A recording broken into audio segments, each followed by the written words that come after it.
स्वागत है एक बार फिर से आपका आपके अपने YouTube channel RKM study group में।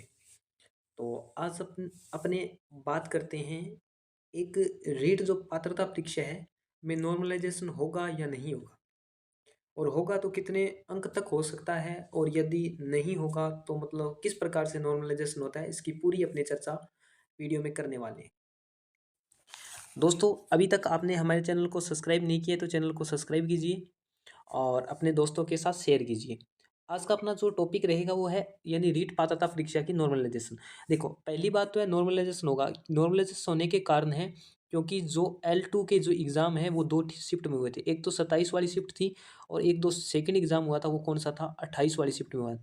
जब भी कोई भी परीक्षा के दो एग्ज़ाम होते हैं या अलग अलग यानी एक से ज़्यादा शिफ्टों में कोई भी एग्ज़ाम होते हैं, एक से ज़्यादा कोई शिफ्ट है, एक है या दो है, कितने भी एक से ज़्यादा शिफ्ट में एग्ज़ाम होते हैं, तो उसमें क्या होता है, नॉर्मलाइजेशन होता है। ये तो है। ये तो फाइनल हो गया कि नॉर्मलाइजेशन। अब यदि नॉर्मलाइजेशन होगा तो या तो 27 वाले में ज़्यादा अंक बनेंगे या 28 वाले में बनेंगे। ये भी तो है। यानी इसके अंदर कई आंकड़े लिए जाते हैं। इसके अंदर कई आंकड़े। अब जो बच्चे कुछ एक बच्चे हैं वो कहेंगे कि अपने 27 वाला पेपर आसान था, जबकि 28 वाला कम आसान था। यानी 27 वाला आसान था, 28 वाला हार्ड था। कई कहेंगे 27 वाला हार्ड था, 28 वाला नहीं हार्ड था, इस प्रकार से। तो इसके अंदर क्या ये देखा जाता है, इसके अंदर सबसे इम्पोर्टेंट बात है। तो इसके अंदर अपने बात करते हैं, इसके अंदर जो क्वेश्चन होते हैं, जैसे टोटल 150 क्वेश्चन हुए। अब जैसे मान लो 27 वाली शिफ्ट के अंदर क्या हुए, किसी ने 100 क्वेश्चन यानी 100 बच्चे लिए, 100 बच्चों का यानी एवरेज निकाला, और 100 में से सभी ने लगभग मान के चलो 95 क्वेश्चन सभी के सही हो रहे हैं। 95 क्वेश्चन आंकड़ा बैठ रहा है 100 में से, ये एक मैक्सिमम एवरेज ली। ये 27 वाली शिफ्ट की बात थी।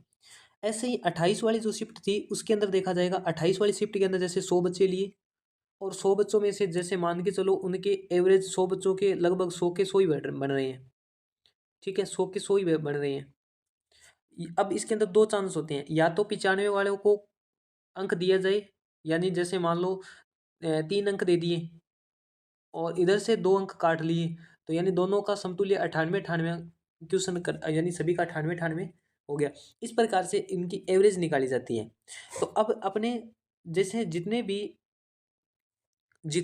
हुए, अपने जितनी भी शिफ्ट हुई, अपने जितनी भी यानी 27-28 की दोनों शिफ्टें हुई, यानी जो 27 और 28 की दोनों शिफ्ट शिफ्ट हुई, इन दोनों में से जो हार्ड शिफ्ट है वो 27 वाली है।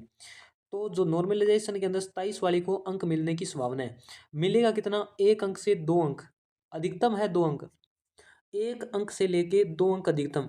यानी ऐसे भी हो सकता है 1.20 के लमसम मिल जाए, 1.50 के लमसम लमसम मिल जाए। ठीक है, यानी 1 और 2 के मध्य में मिलने वाले। ऐसे नहीं है कि 4 अंक या 5 अंक ऐसे बढ़ जाएंगे, दो दो तीन तीन क्वेश्चन, यानी दो दो तीन तीन क्वेश्चन नहीं बढ़ेंगे। अधिकतम मैक्सिमम, यदि आप मान के चलो मैक्सिमम, यदि अपने मैक्सिमम देखें तो यानी मैक्सिमम एक क्वेश्चन यानी 2 अंक बढ़ने की संभावना है। ठीक है, न्यूनतम यानी पॉइंट 50 तक हो सकता है। 0.50 यानी आधा नंबर से लेके 1 नंबर 2 नंबर तक बढ़ सकते हैं, इससे ज़्यादा चांस नहीं है। जिसके जैसे 82 बढ़ रहे हैं तो उसके मान लो 1 नंबर बढ़ के 83 हो सकते हैं, वो पास हो सकते हैं। जो बच्चे 27 वाली शिफ्ट में हैं और उनके जैसे 82 सही हो रहे हैं, तो उनको घबराने की जरूरत नहीं है। लगभग उनके 83 तक हो जाएंगे, वो लगभग पास मार्किंग में आ सकते हैं। 1 नंबर यदि उनको मिलने की संभावना है। और जो जो जैसे किसी के 89 बन रही हैं तो उनको उनकी भी पूरे होने की आसामी, यानी एक एक अंक उनको मिल सकता है। अधिकतम है एक या 1.20 या 2 अंक, लास्ट है 2 अंक। इससे ज़्यादा मिलने की कोई भी संभावना नहीं है।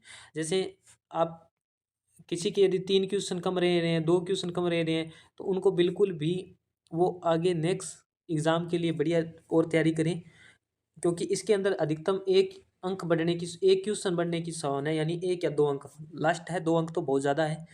ठीक है, इतना का नॉर्मलाइजेशन होने वाला है, इससे ज़्यादा नॉर्मलाइजेशन नहीं होने वाला है।